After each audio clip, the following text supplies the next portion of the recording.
ci ñaareelu clinique day bi muy jiite maire Golf Sud di Khadija Mayakor Diouf mi ngi woon samedi gi ca Parcelles Assainies unité 4 ci bés bi mu lancé tamit projet bi di golf propre suñu yitte. lii nag dafa nekk ci cadre benn concept bi nga xam ne ñun mairie bi ñoo ko initié concept bu ñu tudd golf propre waaw ñëpp xam nañ ne madame la maire mu ngi doon wax ne elle veut un esprit sain dans un corps sain maanaam sans la salubrité mënoo def dara doo wér doo mën a liggéey doo mën def dara donc set dafa nekk loo xam ne daf ñu ñor donc commencé nañu tey bu ñu jëlee mairie bi rek directement commencé nañu nettoyer parce que aussi nit ñi saa ñu wooyee nañu fii tout le temps dañu am problème dem nañ foofu nettoyer ensuite def nañu le tour des écoles nettoyer nañu écoles yëpp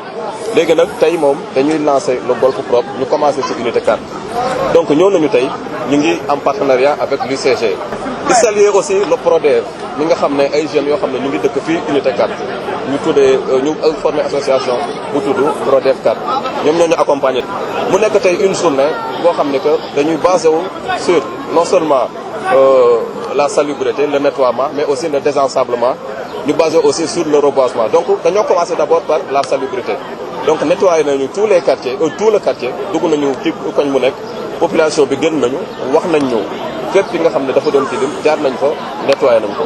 fii ci Parcelles Assainies unité 4 mu fekk fi ab association di PRODEV 4 mbébétu kuréel gi nag di seetal ak taaral seen gox seen liggéey maire bi yàgg na di ko rafetlu tax na mu njëkkee ci ñoom ci lancement bi. tey yàlla dogal vu que PRODEV 4 association citoyenne apolitique la maire gis liggéey bi ñuy def ci unité 4 avant d'être élu massivement mu ne dafa am benn projet bu rëy mu bëgg a lancer ci Golf Sud yaakaar naa ne monsieur le maire Papis wax na ci muy golf propre golf bu set golf boo xam ne day changer xar kanam. Pourquoi le choix du PRODEV 4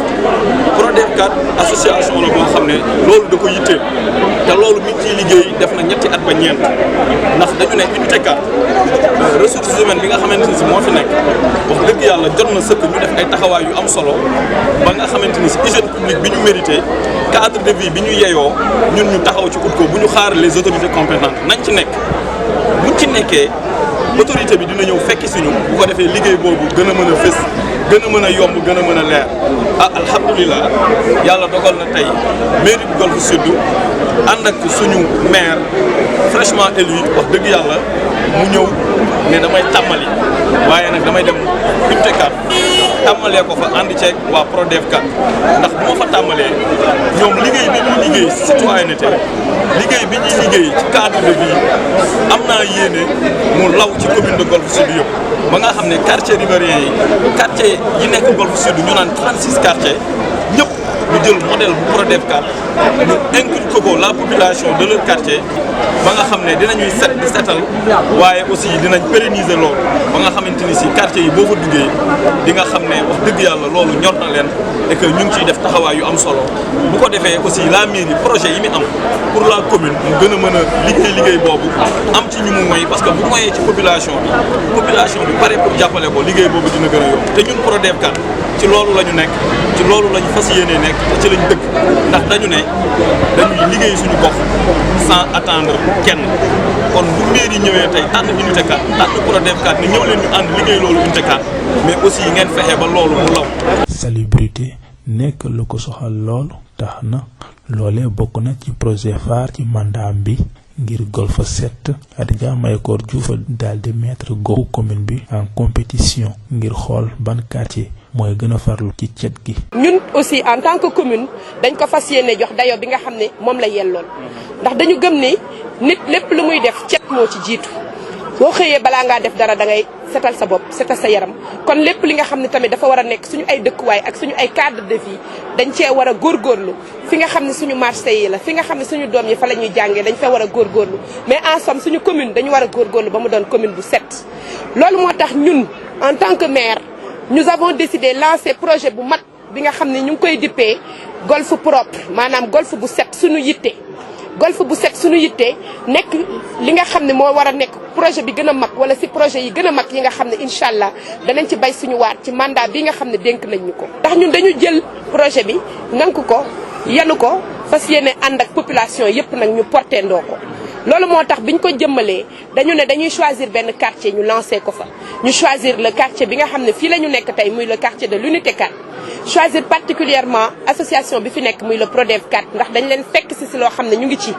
donc ñu xam ni suñuy def dañ ci war a ànd ak une inclusion totale des populations ñu ànd ci ak ñoom ànd ci ak le chef de quartier ànd ci ak le conseil de quartier ànd ci ak association bi ba nga xam ne yi nga xam ne ñu ngi association sportive bi nekk ci koñ bi pour ñu porter projet bi. set dafa war a doon une priorité set dafa war a doon une orientation set dafa war a doon une option bi nga xam ne toute collectivité daf ko war a jiital ci lépp li nga xam ne moom la ñuy def ñun dinañ ci bay suñu waar incha allah. li nga xam ne tamit mënuma ko ñàkk a wax mooy lépp li nga xam ne mooy projet Sénégal dañ koy commencer mais li ci am solo mooy nan la ñu war a mën a def ba projet yi am pérennité maanaam nan la ñu war a mën a def ba mu am un suivi. donc dans ce cadre nag ñun dañuy lancer aussi un challenge maanaam concours boo xam ne quartier yëpp nag la ñuy challenger donc ñu ci war a ànd ak suñu partenaires yi nga xam ne ñu ngi ñuy gunge moo xam UCG la moo xam Haut Conseil de la salubrité bi ñu war a mettre en place moo xam suñu adjoint bi nga xam ne mooy porter le projet mais les populations ñu noter quartier yi nga xam ne ñoo gën a set et à la fin de l'année on va décerner le prix la palme du quartier le plus propre. man nag maa ngi dëkk fi ma dëkk man maa ngi dinaa ci bay sama waate xam naa ni sama quartier mooy jël paie incha allah. ci loolu mi ngi woo ñëpp ngir ñu dugal seeni loxo te def ba déchets yi jural koom-koom askan wi. li nga xam ne moom la ñu bëgg a amal comme objectif dans cette commune mooy projet yi population yi ñoo koy porter. ñun bu ñu ko xalaatee te mënuñu koo tëgg sans population yi dañuy dellu ci ñoom laaj leen ci seen xalaat laaj leen ci seen gis-gis ba nga xam ne lépp lu ñuy tëgg dañ koy tëgg en parfaite harmonie ak ñoom parce que inclusion la ñu wax participation citoyenne la ñu wax jëmmal li nga xam ne mooy activité citoyenne ci commune yëpp ba nga xam ne képp ku nga xam ne population nga dëkk ci Golf Sud di nga retrouver wu ci projet de société bi ñu porté pour la commune de Golf Sud ñuy wax ñu ngi woo ñëpp ñu ngi woo suñu papa yi ñu ngi woo suñu yaay yi ñu ngi woo suñu rakk yi ñu ngi woo képp ku nga xam ne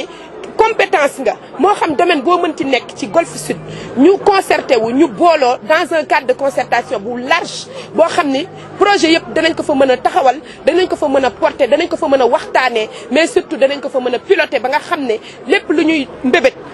dañ koy tàmbalee ci suuf muy yéeg loolu mooy suñu mode de gouvernance bi nga xam ne moom lañ bëgg a impulser tey nag ñuy lancer ce projet bi nga xam ne yitteel nañu muy le projet Golf Propre bëgg ci aussi apporter des innovations majeures parce que li ñu wax mooy nettoiement c'est un métier nettoiement c'est une chaîne de valeur dañu war a mën a dem ba di am des tri de déchets am ay unités yoo xam ne dañuy transformer les déchets mu mën a jur ay emploi mais surtout ñu mën a am nan la ñuy def ba suñu déchets yi tey bañ a nekk loo xam ne dañ koy jël mu ñu sonal déchet xaalis la te man dama jàpp ni c'est des compétences yu nga xam ne toute collectivité responsable daf ci war a mën a positionner wu et ñun la commune de Golf Sud nous allons nous positionner sur la transformation des déchets en argent ba nga xam ne dina mën a duggaat ci économie bi duggaat ci population yi war nañoo mën a transformer suñu ay déchets en engrais war nañoo mën a transformer suñu ay déchets plastiques en pavage ak yeneen yoo xam ne tey ñu ngi ciy réfléchir te bëgg nañ ko jëmmal fii nga xam ne mooy commune de Golf Sud. gannaaw bi mu wëree mbedd Parcelles Assainies unité 4 yépp di déglu seeni doléances